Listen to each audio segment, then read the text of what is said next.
Assalamualaikum warahmatullahi wabarakatuh.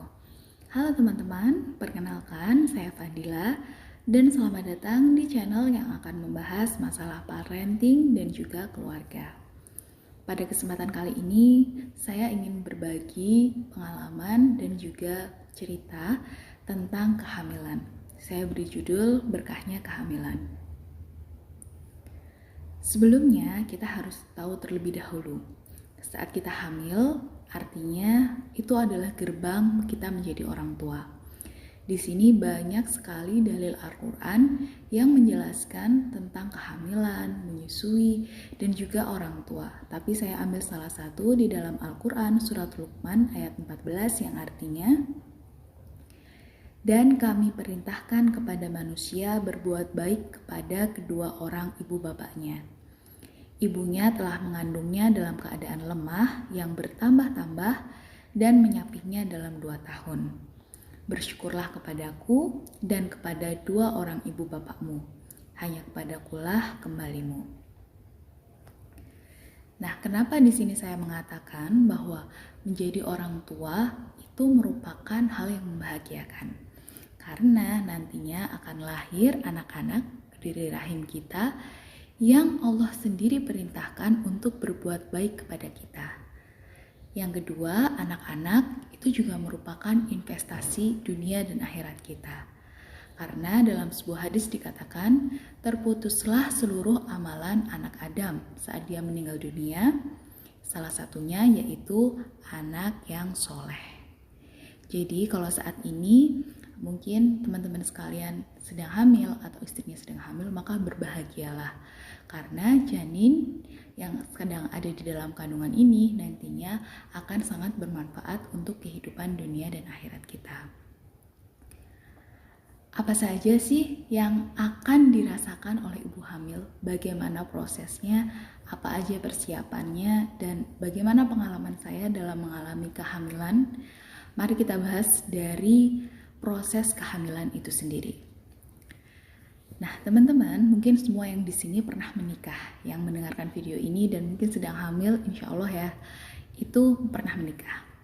Untuk lebih simpelnya, mari kita bayangkan orang yang hajatan. Nah, kenapa sih saya harus membahas ini? Iya, jelas. Karena ini adalah tahap awal proses janin ini terbentuk, yang selanjutnya nanti akan berkembang, kemudian akan lahir menjadi seorang bayi, akan kita didik, dan kita akan menjadi orang tua butuh ilmu parenting untuk mengenalkan anak ini dengan agama, dengan teman, bagaimana bermuamalah, bagaimana dia kembali lagi ke rohnya. Teman-teman, sebelumnya saya beritahu dulu kalau bidang keilmuan saya saat kuliah itu biologi. Jadi saya rasa memiliki sedikit kapasitas untuk berbagi ilmu mengenai proses embriologi ini.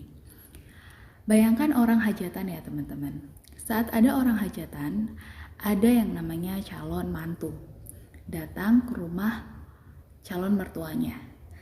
Si mantu ini nanti akan memperkenalkan dirinya, keluarganya, sosialnya, pekerjaannya, dan lain hal yang berkaitan dengan kehidupannya. Nah, tuan rumah nanti akan memberikan sinyal nih, ini anak cocok nggak sama anak saya, baik atau enggak. Diberilah nanti kepastian. Kalau iya, maka akan terjadi sebuah pernikahan. Nah, sebuah pernikahan itu, si tuan rumah harus menyiapkan banyak hal. Mulai dari mungkin dokumentasi, mulai dari dekorasi, konsumsi, mungkin juga souvenir, tamu undangannya berapa aja. Mereka akan menyiapkan itu. Dan setiap tim ini akan terus bekerja sampai dengan hari H. Hari mereka menikah. Nah, bayangkan seperti itu secara simpelnya ya teman-teman. Sekarang kita akan kaitkan dengan proses kehamilan pada diri seorang wanita. Jadi, saat ada sel telur dan juga sperma masuk, dia akan fusi, akan menyatu. Kemudian sel ini akan terus membelah menjadi sel-sel yang lebih besar. Mereka akan saling berinteraksi. Di bahasa sainsnya itu ada yang namanya blastula, morula, kemudian menjadi zigot dan nanti akan menjadi embrio. Tapi kalau di bahasa Al-Qur'annya itu Allah menjelaskan bahwa itu namanya mudghah. Nanti kumpulan daging ini akan dibungkus oleh tulang dan kemudian akan dibungkus kembali oleh daging. Nah, ibaratnya ini adalah sebuah kumpulan sel ini oleh tubuh itu akan dianggap sebagai benda asing. Jadi perkenalan dulu nih, kayak si tadi calon mantu datang ke rumah calon mertuanya. Benda asing ini nanti akan dikenali oleh tubuh. Apakah benda asing ini berbahaya atau tidak? Contoh benda asing yang berbahaya itu virus, bakteri, atau mungkin kista, tumor. Biasanya tubuh akan memberi sinyal dengan mungkin penderitanya ini demam, adanya kemerahan, mungkin juga sakit di bagian tertentu, seperti itu ya. Itu namanya tubuh kita memberi signal bahwa benda asing ini tidak baik. Tapi benda asing si janin ini itu direspon tubuh sebagai hal yang baik, sebagai hal yang tidak membahayakan untuk tubuh. Karenanya tubuh akan memulai proses persiapan. Lewat apa? Lewat hormon. Kalau dalam proses hajatan tadi, pernikahan hajatan itu kan ada banyak banget ya. Kita butuh tim ini, tim itu, tim acara, tim dekorasi. Hormon juga seperti itu teman-teman. Jadi ada hormon yang itu fokus untuk laktasi, namanya prolaktin. Ada hormon yang fokus untuk menjaga perkembangan embrio ini. Jadi menjaga keutuhan embrio ini ya, agar tidak diserang oleh sistem tubuh ibu, agar juga lebih memfilter makanan, minuman, nutrisi yang masuk. Progesteron, estrogen. Ada juga hormon HCG yang kita bisa mendeteksi lewat urin. Dan banyak sekali hormon-hormon yang itu terus berperan sesuai dengan kapasitas mereka masing-masing. Nah, hormon-hormon ini akan terus menjalankan tugasnya menjaga janin itu berkembang sampai 40 minggu dan nanti janin itu akan lahir insya Allah dengan selamat. Tentu untuk detailnya itu pasti lebih kompleks. Ini saya hanya mencoba untuk mentransfer. Mungkin ada teman-teman yang bukan tenaga medis atau bukan dari ilmu sains ya latar belakangnya. Nah, semoga hal ini bisa menjadi gambaran betapa kompleksnya kehidupan di dalam perut seorang wanita saat kehamilan itu. Jadi, jangan bayangkan kalau saat kita hamil itu hanya tambah gede aja perutnya ya. Enggak. Banyak sekali perubahan tadi. Ibarat orang hajatan tadi, rumahnya itu biasanya sepi kalau nggak ada hajatan. Kalau ada hajatan jadi rame kan? Butuh ini, butuh itu, beli ini, beli itu, menyiapkan ini, perkumpulan itu, gitu teman-teman. Nah, begitu juga dengan tubuh seseorang. Saat dia itu hamil, yang tadinya normal-normal aja, nggak ada kegiatan, nggak ada agenda berarti, tiba-tiba menjadi mual, tiba-tiba menjadi lemas, tiba-tiba menjadi mood swing, tiba-tiba jadi lebih besar perutnya gitu ya. Nah, itu dipengaruhi oleh hormon-hormon tadi yang bekerja. Untuk para moms di sini atau teman-teman yang sedang merasakan kehamilan, itu tentu ambang batasnya berbeda. Ada teman-teman yang mungkin sangat mual sekali. Ada yang, ya saya biasa aja, saya malah nggak tahu loh kalau udah 2 bulan, kalau udah 3 bulan gitu ya. Ada yang lemas, ada yang masih bisa bekerja seperti biasa, Masya Allah. Ada yang mungkin perubahan fisiknya tidak berarti. Nah, mari kita bahas sedikit tentang ini. Dan banyak sekali perubahan yang terjadi, tapi saya hanya akan membahas 4 ini ya. Yang pertama mual, muntah, morning sickness biasa di pagi hari, itu disebabkan karena hormon HCG. Hormon ini biasanya ada di dalam urin ya. Saat hormonnya tinggi, kita bisa mendeteksi hamil atau tidaknya seseorang, sehingga biasanya garis test pack-nya itu ada 2. Yang kedua, lemas. Lemas ini bisa terjadi karena zat besi, defisiensi zat besi, kekurangan zat besi. Kenapa? Iya, karena saat tubuh perempuan ini sedang hamil, maka dia akan menyalurkan dulu sel-sel darahnya, zat besinya, nutrisinya kepada janinnya yang masih berkembang di perut. Si janin ini belum bisa memproduksi sel darah merah sendiri. Dia juga masih butuh nutrisi, dia juga butuh organ-organ untuk dibuat dulu ya. Dibuat itu juga butuh peredaran darah agar sel-sel ini terus hidup, terus ternutrisi. Jadi kita nih yang tadinya mungkin punya 100 zat besi akan kita bagi 2. Yang 80 mengalir di tubuh kita, yang 20 mengalir di janin. sehingga tubuh ibu hamil itu terasa lemas karena zat besinya terbagi. Kalau teman-teman di sini mungkin ada yang konsul ke dokter kandungan atau ke bidan, biasanya kan ditambahin yang namanya tablet penambah darah ya, atau penambah zat besi. Kemudian suasana hati nih teman-teman. Ini adalah tantangan terbesar bagi para suami yang menghadapi istrinya sedang hamil. 2 jam bisa bahagia, 2 jam berikutnya bisa tiba-tiba sedih, 2 jam berikutnya bisa tiba-tiba marah. Ini terjadi karena apa? Ini karena ada hormon namanya progesteron, progestasional hormon. Kalau nggak salah, saya pernah baca tuh kepanjangannya gitu. Jadi hormon yang akan mendukung proses gestasi. Gestasi adalah kehamilan. Hormon ini itu akan mempengaruhi otak yang berfungsi sebagai pengontrol emosi.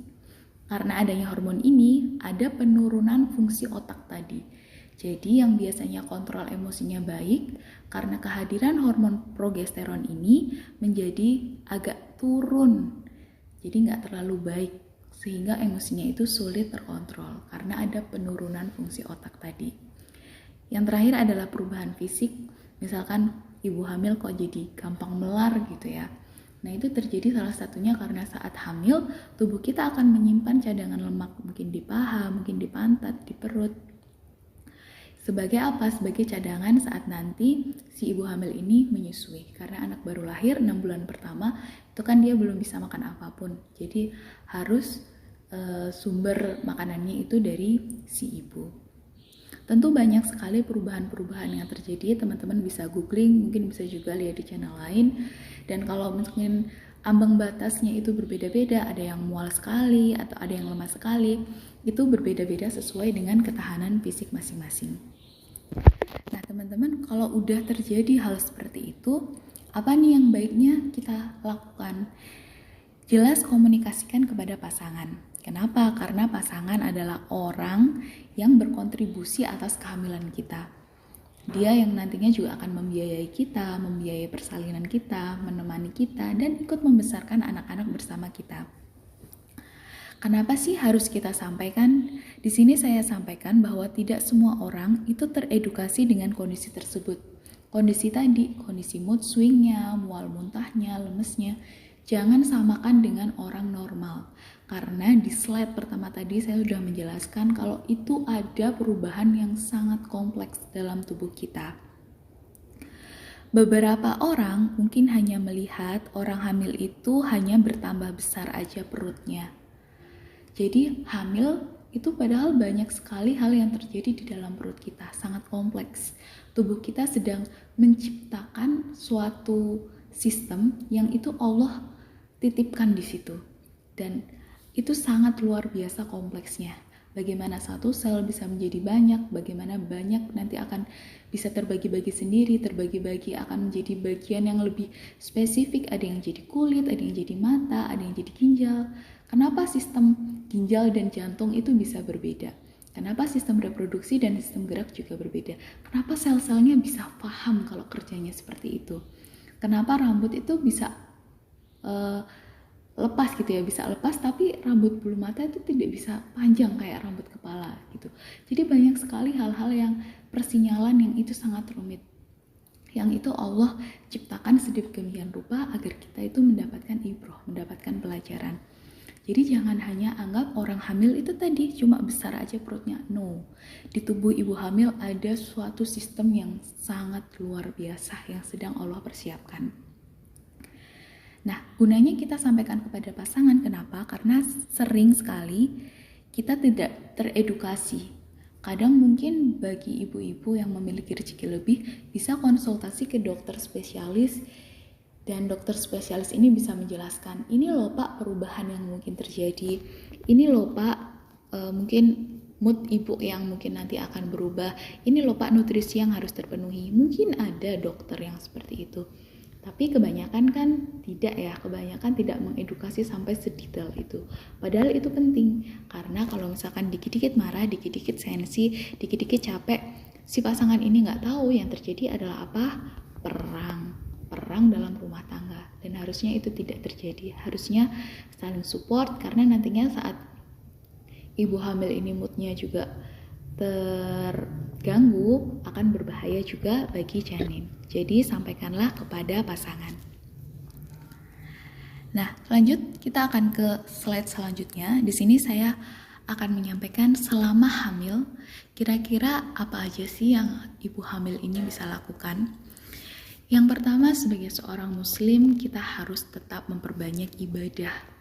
Karena dalam tubuh kita tadi ya, kita harus minta berdoa, terus biar Allah beri kemudahan dalam proses kehamilan itu.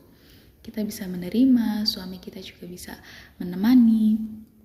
Jauhi mitos. Kalau saya pribadi sebagai muslim hanya menyarankan apa yang Allah dan Rasulnya perintahkan lakukan, apa yang tidak ya jauhi, gitu aja. Kemudian persiapan ilmu, ini kita bisa juga belajar bagaimana cara parenting untuk bayi, juga mungkin nanti juga belajar bagaimana sih cara mendidik anak, bagaimana cara bersama-sama sama suami gitu ya, dalam mengasuh anak, mengasuh bayi, menyikapi mertua, orang tua, dan lain sebagainya. Persiapan dana ini jelas karena benar-benar ya moms, momen kehamilan dan persalinan itu tidak bisa kita prediksi. Saya sendiri mengalami anak pertama normal, anak kedua pengennya normal, qadarullah harus sesar gitu. Jadi emang harus ada persiapan dana. Mungkin bisa tercover dengan asuransi dan lain sebagainya.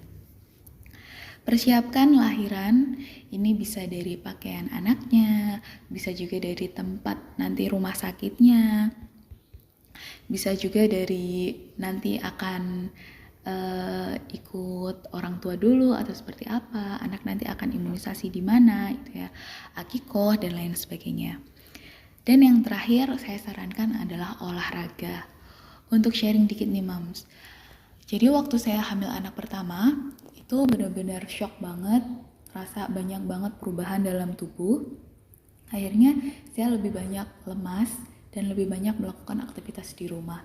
Saat itu juga masih pandemi, jadi saya nggak bisa banyak melakukan aktivitas di luar. Untuk anak kedua, itu alhamdulillah lebih aktif ya, karena juga udah ada anak pertama, lebih aktif, jalan-jalan, dan kemudian melakukan peregangan-peregangan ringan aja. Ternyata perubahannya itu cukup signifikan. Untuk anak yang pertama, itu saya merasa mudah banget letih, kemudian nggak terlalu kuat saat mengejan waktu mau melahirkan, dan juga sakit di bagian pinggul ya, atau di bagian tulang ekor. Itu sakit sekali kalau mau tidur, mau duduk, mau berdiri itu sakit sekali. Tapi untuk anak kedua, karena saya merasa lebih aktif, kualitas tidurnya oke sekali. Karena saya lahir sesar, jadi saya tidak bisa membandingkan proses mengejannya ini. Kemudian juga saya tuh tidak merasakan sakit pada tulang ekor tadi, pada pinggul tadi. Saya kurang paham apakah itu terjadi karena memang juga saya lebih banyak mengkonsumsi vitamin, tapi juga ada yang bilang kalau itu terjadi juga karena olahraga atau peregangan yang kita lakukan. Jadi lakukanlah olahraga ringan sesuai kemampuan masing-masing. Saat waktu persalinan itu tiba, sebaiknya kita harus siap dengan segala kemungkinan. Jadi pentingnya tadi saat hamil kita juga mencari tahu bagaimana sih proses persalinan itu, ada banyak sekali ya. Ada yang normal, ada yang sesar, ada yang mungkin harus diinduksi dulu. Induksi itu juga banyak sekali macamnya. Untuk saya sendiri sekedar sharing, saya pernah merasakan induksi infus, induksi lewat jalan lahir, induksi tablet juga pernah. Tapi ada juga kakak sepupu saya itu yang induksinya juga dia itu seperti menelan sesuatu, bukan menelan ya, seperti ada sesuatu yang diletakkan di bawah lidahnya. Ada juga yang induksinya pakai seperti balon gitu dan lain sebagainya. Mungkin teman-teman bisa cari sendiri ya, saya agak lupa. Jadi siaplah dengan segala kemungkinan biar tidak kaget. Kemudian selalu berdoa dan mengingat Allah. Ini jelas sekali, karena jangan sampai saat kita merasakan sakit, saat pembukaan, ingatlah bahwa itu salah satu pelebur dosa kita, salah satu jalan jihad kita. Ingatlah sebuah hadis yang menyatakan bahwa salah satu orang yang mati dalam keadaan berjihad, sekalipun dia tidak berperang, itu adalah wanita yang meninggal saat hamil atau saat sedang melahirkan. Jadi pahala melahirkan walaupun itu sakit sekali, ingat bahwa pahalanya itu seperti pahala berjihad. Dan mintalah suami untuk menjadi support system. Selain itu bisa menenangkan kita, ya minimal dia bisa membantu mengusap-ngusap tubuh kita yang sakit ya. Itu juga penting karena siapa tahu dokter atau tenaga medis butuh tindakan, butuh persetujuan dari keluarga. Kalau misal di sini ada teman-teman yang jauh dari suaminya, mungkin bisa minta tolong orang tua dan pendamping lainnya yang bisa membantu dalam proses persalinan. Setelah buah hati kita lahir, apa yang kita lakukan, Moms? Pertama adalah penuhi haknya. Ini sebenarnya ada pembahasan sendiri terkait hak-hak anak, ada kurang lebih 10 poin dan itu bagus sekali. Saya pernah ikut kajian parentingnya, mungkin kapan-kapan akan saya bagi juga ke teman-teman. Tapi yang saya ingin terapkan di sini adalah hak dalam memberi nama. Kenapa teman-teman? Karena saya kadang miris ya zaman sekarang orang itu beri nama tanpa memperhatikan baik buruknya. Kemarin-kemarin tuh sempat viral kan ya, ada bayi namanya nama kendaraan. Saya tidak akan menyebutkan. Tapi saya rasa itu miris karena nama itu adalah sebuah doa. Bahkan ada hadis yang menyatakan bahwa nama yang paling dicintai Allah adalah Abdullah dan Abdurrahman. Kemudian jika perempuan maka Amatullah dan Amaturrahman. Artinya adalah hamba Allah. Dan itu sangat baik sekali. Kenapa tidak diganti dengan nama-nama yang seperti itu? Kalau tidak bisa, pakai nama-nama para nabi, nama-nama orang soleh, nama-nama yang mengandung doa. Itu adalah salah satu hak anak ya, untuk diberi nama yang baik. Kemudian bijak dengan komentar yang masuk ke telinga kita. Apalagi kalau teman-teman di sini adalah seorang ibu dengan anak pertama. Biasanya banyak sekali ya tekanan, mungkin dari orang tua, dari orang terdekat, dari orang yang anaknya udah banyak, dari tetangga mungkin yang kurang edukasinya dalam menghargai orang dan lain-lain. Ini kita harus bijak, harus bisa juga memilih. Ini yang agama perintahkan, ini yang enggak, ini yang cuma mitos, ini yang enggak, ini yang fakta, ini yang enggak gitu. Teman-teman emang harus bijak. Karena kalau nggak bijak, teman-teman akan mengalami apa? Baby blues. Seperti yang pernah saya rasakan. Saya hanya memikirkan omongan orang, saya pikir, nyampe overthinking. Akhirnya ASI saya jadi nggak keluar. Anak saya jadi rewel terus dan akhirnya harus memberi support. Saat memberi support ini saya merasa bersalah. Karena salah satu tadi yang Allah sampaikan di dalam Quran surat Al-Luqman ayat 14 juga menyusui dan menyapih dalam kurun waktu 2 tahun. Jadi saya rasa bahwa anak saya tidak mendapatkan haknya dari ASI ini. Walaupun cuma sebentar pakai sufornya. Dan setelah itu saya perbaiki mental saya dan bisa menyusui. Tapi saya rasa ada kewajiban saya yang sedikit hilang. Kalau teman-teman di sini mungkin pegawai kantor atau mungkin ada kekurangan tertentu sehingga tidak bisa menyusui dengan baik, mungkin bisa dikonsultasikan dengan konsultan laktasi dan lain sebagainya agar anak tetap bisa mendapatkan haknya. Mungkin itu yang dapat saya bagi pada kesempatan kali ini. Kalau teman-teman sedang merasakan proses kehamilan atau juga sedang istrinya sedang hamil dan lain sebagainya, atau sedang berjuang juga untuk hamil, semoga Allah memudahkan untuk mendapatkan keturunan yang soleh dan solehah. Terima kasih telah nonton video ini. Jika ada salah dan kurangnya, datangnya dari diri saya pribadi, karenanya saya mohon maaf. Dan apabila ada hikmah, manfaat yang bisa diambil, pasti datangnya dari Allah. Saya akhiri, wassalamualaikum warahmatullahi wabarakatuh.